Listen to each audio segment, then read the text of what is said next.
नमस्कार। मुंशी प्रेमचंद की कहानियों की श्रृंखला में पछतावा का अगला भाग अब मैं आपको सुनाने जा रहा हूं। कुंवर साहब प्रसन्न हो गए। इन्हीं रुपयों के लिए कई बार खेत कटवाने पड़े, कितनी बार घरों में आग लगवाई, अनेक बार तो मारपीट की, कैसे कैसे दंड दिए। आज ये सब अपने आप सारा हिसाब किताब साफ किए जा रहे हैं। क्या जादू है ये। मुख्तार आम साहब ने कागजात खोले और असामियों ने अपनी अपनी पोटलियां, जिसके जिम्मे जितना आया बेकान पूंछ हिलाए उतना द्रव्य सामने रख दिया। देखते देखते सामने रुपयों का ढेर लग गया। 600 रुपया बात की बात में वसूल हो गया। किसी के जिम्मे कुछ बाकी न रहा। यह सत्यता और न्याय की विजय थी। कठोरता और निर्दयता से जो कभी पूरा न हुआ, वो धर्म और न्याय से पूरा हो गया। जब से ये लोग मुकदमा जीत गए थे, उनको रुपया चुकाने की धुन सवार थी। पंडित जी को वे यथार्थ में देवता समझते थे। रुपया चुका देने के लिए उनकी विशेष आज्ञा थी। किसी ने बैल, किसी ने गहने बंधक रखे। ये सब कुछ सहन उन लोगों ने किया, परंतु पंडित जी की बात टलने न दी। कुंवर साहब के मन में पंडित जी के प्रति जो बुरे विचार थे सब मिट गए। उन्होंने सदा से कठोरता से काम लेना सीखा था। उन्हीं नियमों पर वे चलते थे। न्याय तथा सत्य पर उनका विश्वास न था। किंतु आज उन्हें प्रत्यक्ष देख पड़ा कि सत्यता और कोमलता में बड़ी शक्ति होती है। यह आसामी मेरे हाथ से निकल गए थे। मैं इनका क्या बिगाड़ सकता था। अवश्य वो पंडित सच्चा और धर्मात्मा पुरुष था। भले ही उसमें दूरदर्शिता न हो, काल ज्ञान न हो, किंतु इसमें संदेह नहीं कि वो निष्प्रिय सच्चा पुरुष था। कैसी ही अच्छी वस्तु क्यों न हो, जब तक हमको उसकी आवश्यकता नहीं होती, तब तक हमारी दृष्टि में उसका गौरव नहीं होता। हरी दूब भी किसी समय अशर्फियों के मोल बिक जाती है। कुंवर साहब का काम एक निष्प्रिय मनुष्य के बिना नहीं रुक सकता था। अतएव पंडित जी के इस सर्वोत्तम कार्य की प्रशंसा किसी कवि की कविता से अधिक न हुई।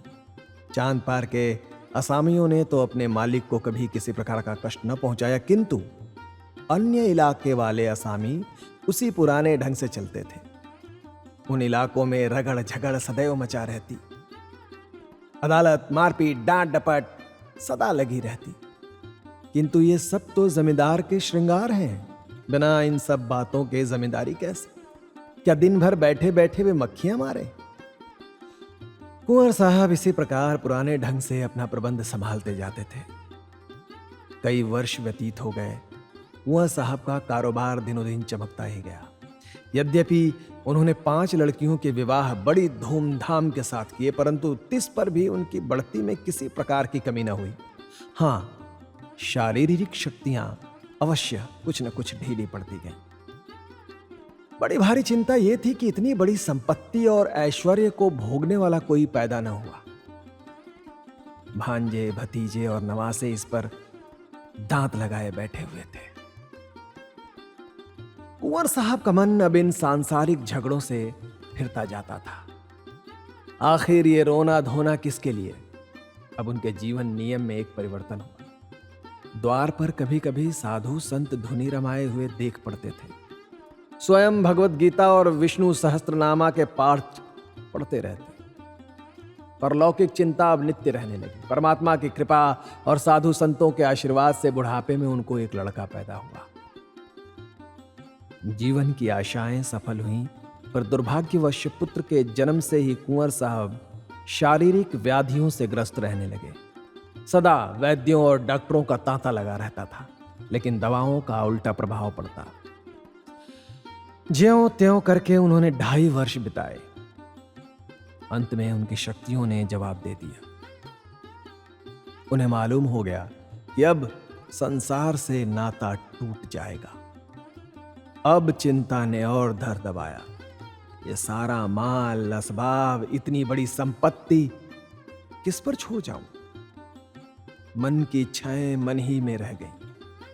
लड़के का विवाह भी न देख सका, उसकी तोतली बातें सुनने का भी सौभाग्य न हुआ। हाय, अब इस कलेजे के टुकड़े को किसे सौंपूं जो इसे अपना पुत्र समझे। लड़के की मां स्त्री जाति, न कुछ जाने न समझे, उससे कारबार संभलना कठिन है। मुख्तार आम गुमाश्ते कारिंदे कितने हैं, परंतु सब के सब स्वार्थी, विश्वासघाती। एक भी ऐसा पुरुष नहीं जिस पर मेरा विश्वास जमे। कोर्ट ऑफ वार्ड्स के सुपुर्द करूं तो वहां भी वे ही सब आपत्तियां। कोई इधर दबाएगा, कोई उधर दबाएगा। अनाथ बालक को कौन पूछेगा? अरे मैंने आदमी नहीं पहचाना। मुझे हीरा मिल गया था, मैंने उसे ठीकरा समझा। कैसा सच्चा, कैसा वीर, दृढ़ प्रतिज्ञ पुरुष था। यदि वो कहीं मिल जाए तो इस अनाथ बालक के दिन फिर जाए। उसके हृदय में करुणा है, दया है। वो अनाथ बालक पर तरस खाएगा। हाँ, खाएगा। वो अनाथ बालक पर तरस खाएगा। क्या मुझे उसके दर्शन मिलेंगे?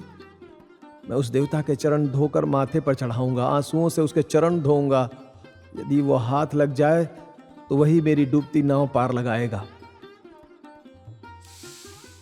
वक्त बीतता गया। ठाकुर साहब की दशा दिन पर दिन बिगड़ती गई। अब अंतकाल आ पहुंचा। उन्हें पंडित दुर्गानाथ की रट लगी हुई थी। बच्चे का मुंह देखते और कलेजे में से एक आह निकल जाती। बार बार पछताते और हाथ मलते। हाय, उस देवता को कहां पाऊं जो कोई उसके दर्शन करा दे, आधी जायदाद उस पर न्यौछावर कर दूं। प्यारे पंडित, मेरे अपराध क्षमा करो। मैं अंधा था, ज्ञानी था। अब मेरी बांह पकड़ो, मुझे डूबने से बचाओ, इस अनाथ बालक पर तरस खाओ। हितार्थी और संबंधियों का समूह सामने खड़ा था। कुंवर साहब ने उनकी ओर अधखुली आंखों से देखा। सच्चा हितैषी कहीं देख न पड़ा। सबके चेहरे पर स्वार्थ की झलक थी। निराशा से आंखें मूंद ली। उनकी स्त्री फूट फूट कर रो रही थी। निदान उसे लज्जा त्यागनी पड़ी। वो रोती हुई पास जाकर बोली, प्राणनाथ, मुझे और इस असहाय बालक को किस पर छोड़े जाते हो? कुंवर साहब ने धीरे से कहा, पंडित दुर्गानाथ पर। वे जल्द आएंगे। उनसे कह देना कि मैंने सब कुछ उनको भेंट कर दिया है। यही मेरी अंतिम वसीयत है।